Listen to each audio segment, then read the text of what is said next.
So I'm studying from a Tibetan Buddhist master right now, and he's talking about the six paramitas, which are like the six perfections. They're kind of like six streams that are necessary on the path to awakening.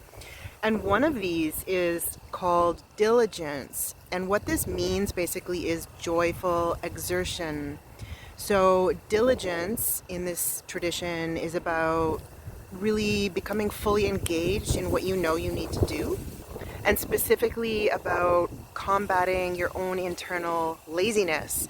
And that's the part I want to talk about because there are, well, I'm sure there are many possibilities for ways in which you could be lazy, but like there's three key categories that they pick out. And two of them I think are more obvious than the other one. So I just wanted to share this with you guys because I feel like probably, I don't know if anybody, it would be the rare person I think who would see themselves today as lazy, like to truly admit that if you actually were. And I mean, we can all have smaller forms of laziness too, but I feel like most of us in today's modern world with all of our different modern stresses, I don't think lazy is really what we think we feel. Like we feel overwhelmed, we feel fatigue, we feel burnout. And all of these seem to indicate a great deal of exertion, not laziness.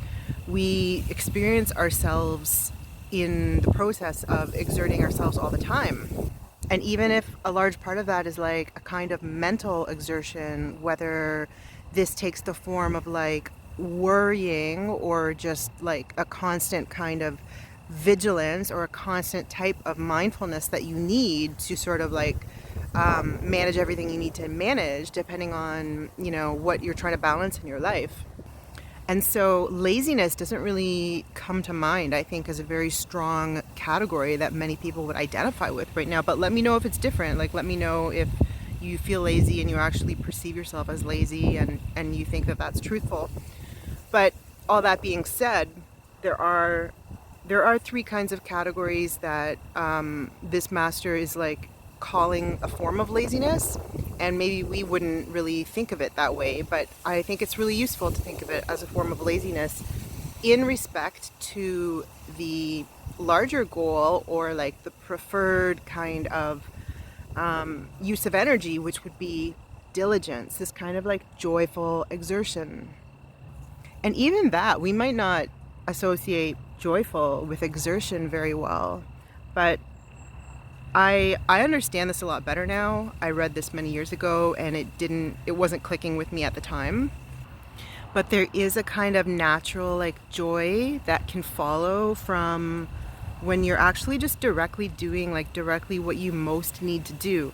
Not the tiny stuff, not like paying a bill. I mean, unless that's like coming up as like an actual huge obstacle and etc. But you know, really working on like not just paying the interest on your life, but paying down the principle of like what you actually came here to do and actually exerting yourself in that most meaningful, most direct sense. Even the smallest like inch forward in that direction, if it's like right work, I guess we would say, it just naturally produces joy. So what are these areas of laziness? The first one is pretty simple. It can be considered all the ways you let yourself be distracted. So all the obvious distractions and the more subtle ones that we use too, like we have some personal pet distractions, things that, you know, maybe they're on our to-do list, but they're like near the bottom if you really think about it, because it's not really, as I said, it's not really like paying down the principle on your life and what your own most soul really wanted to do and find meaning in. So we kind of like divert some of those energies sometimes into like, I think some people talk about this as side quests, or, you know, which can be necessary in a certain period of your life if you're like needing to like gamify your life and these kinds of things. But you know what I mean? There's all kinds of smaller things that are kind of like nice to do, or this is good to do anyway, or like I have to do this anyway, so I'm going to fill my time with this. And it's not really like getting at the core. So these can all be considered your own little pet distractions. And if you wanted to, like, they could really fill up all your time if you aren't like being completely mindful about how you're using and allowing your mental energy to be used and engaged with the world. Now, another form of laziness is basically like giving up before you even try. So this is like a mindset issue, and this is about the stories we tell ourselves and just feeling like, well, I know I won't be able to like finish this week, so I'm not even gonna start, or I'm not even gonna push, or I can't do this today, or I can't, whatever the story is, whatever the issue is, like finding some limitation to put between yourself and it, and basically like continuing that indefinitely. I mean, I know where I've succumbed to this type of like mental bias, I guess we'd say. So it can be a type of procrastination, I guess, if you're very conscious about it, or it might be really subconscious, and you don't even look at certain things because your story would be that you can't do it, or it's not the right time, or you're not in a position, or this and that obstacle. So obviously some discernment is always needed because, you know, I'm sure there probably legitimately are things that maybe you can't start them right now, and maybe you can't do them with your current means or circumstances. So you want to use your discernment, even about your discernment, right, to make sure that this is not just like a story that you're always telling yourself. And then so finally, the third major form of laziness in this Buddhist tradition is very insidious. It's very simple, it's very basic, but for that reason, maybe it's the strongest. And this is really about like the kinds of inertia that we get ourselves into. And this type of laziness can be considered like being addicted to your fatigue, being really attached to the comfort you can find in fatigue, because when you're that fatigued, of course, you don't have the energy to do all these things. And so that in itself is a story, but it's also an addiction, as they were explaining it. So it is biochemical in nature. I find that fascinating, right? Like, we don't normally think about addictions we don't normally include this in even the broad way that we think about addiction, right? We understand all kinds of attachments can be addictions, but to understand the ways in which you might be really addicted actually to your own fatigue, to the mental and emotional and physical composition of states that you are in when, you know, you're relaxing into your own fatigue. And so what that really is just your own inertia. And as I've said, this gets right at the heart of like all spiritual transformation in the first place, which is really, can you change yourself? Can you change the direction, the entropic direction that the ball is headed in down the hill? Or, you know, down whatever path it's on. Can you change that path? Can you change that momentum, which is kind of karmic, right? Karma is a form of momentum. Can you change the direction? Can you make a shift? There is another Rinpoche, I think he is the son of Chogyam Trungpa, if I remember right.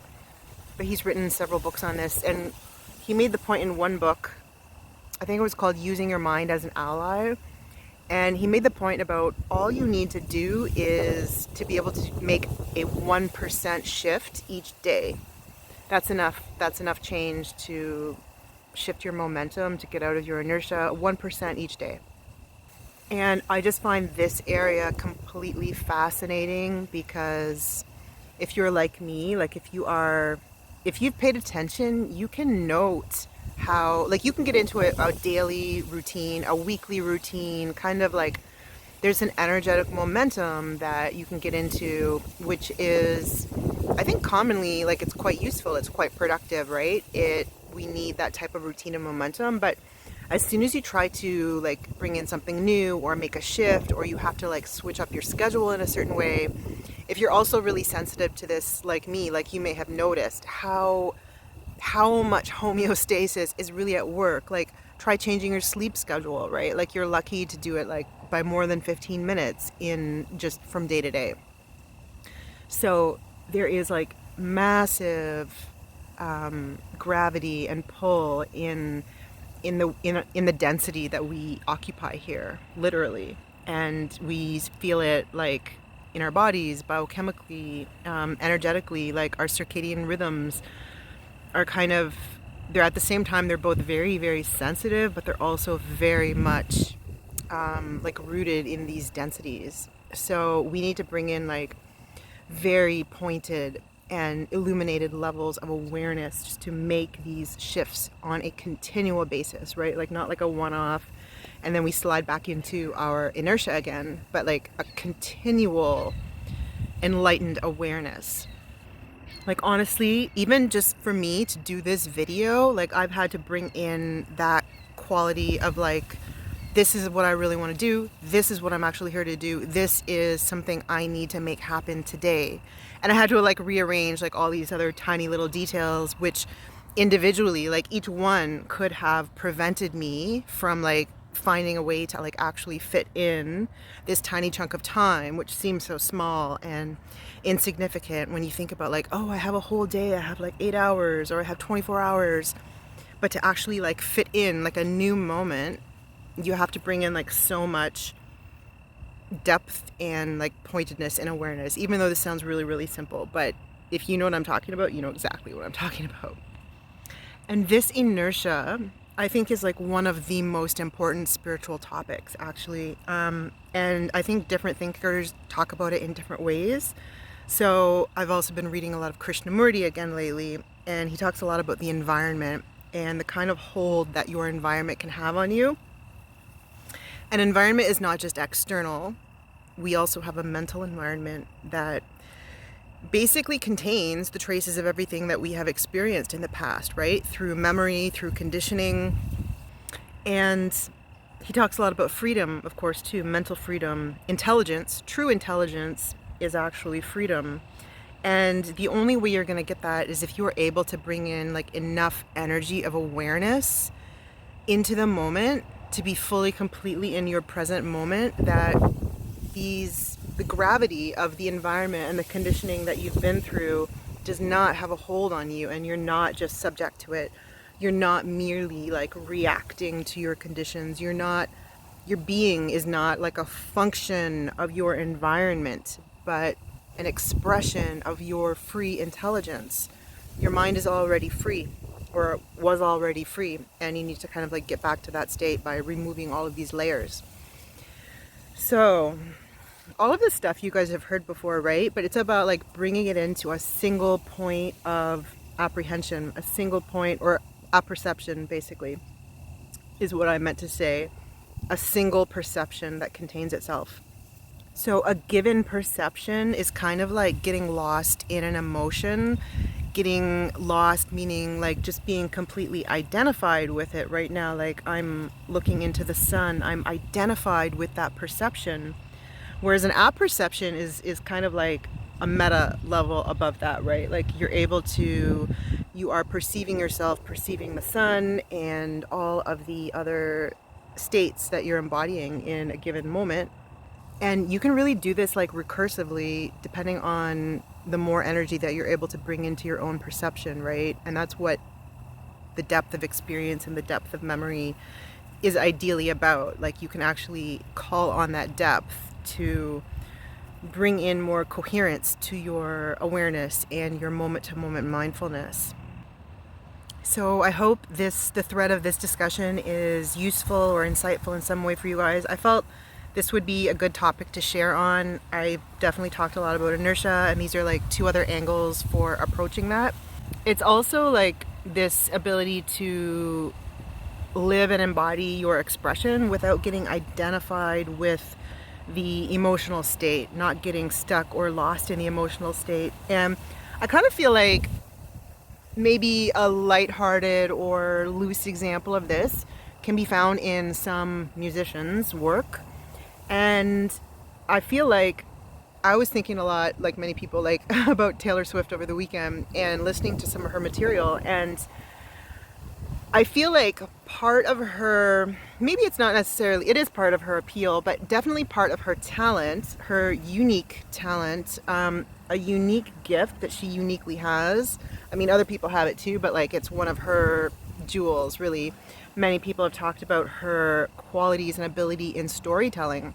And if you kind of like compare some of her work with like other musicians, like there's a lot of like, or maybe like the hip hop songs, like a lot of hit singles, a lot of these are really getting like identified in like one specific emotion, or like maybe there was like a scene or that they reference or something, but like most of the song energetically is really about like one specific emotion over and over, and basically repeating it and repeating that biochemical addiction. But what's different with most Taylor Swift songs seems to be her quality to really like transcend. It's not just like one emotional state, but she's like moving through these different states. She has, this is apperception. This is what I was trying to get at earlier. It's really an apperception of like how these emotional states change, and within the narratives that she brings in, she has like a narrative outlook on emotional progression and experiential progression, you know, taking really like a second and third order view of relationships, of love, not merely as like one personal experience, her personal experience in a given like moment or with who she's dating or something. You know what I mean? Another good example here, and then I'll leave it at that. Another group really who I think is really good at this in a different way, from a different type of angle, but I would say is Arcade Fire. So they also have this kind of like apperceptive quality that they're like bringing into their music, right? It's like embodying emotional and mental and spiritual shifts in a way that's not just like getting lost in one emotion, right? Like they're drawing on, you know, specific nuances of like memory and apperception and intuition, and kind of like bringing it all together into like a single apperception, communicated musically, of course. And I think that another way that we can look at apperception this way is as activation.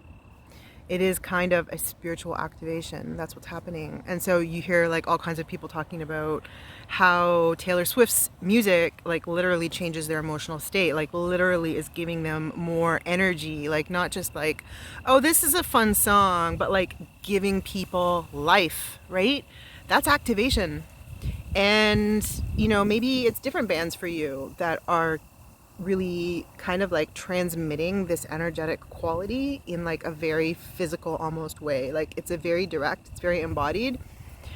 It's not just like, you know, a given song is like, this sounds nice, this reminds me of good times or something. You know what I mean? So all of this to say, to wrap this around full circle, is that I was just reminding you guys of like this quality of like bringing in so much more energy into like the given moment of experience, that you're able to make these like 1% shifts, change direction, pull yourself out of inertia, emotional inertia, mental inertia, spiritual inertia, like your narrative inertia, the same stories that you've got going on in the background. And that's really what it's about. You raise your energy. It's always a problem of energy. Like everything is really like, this is why we need to raise our energy, right?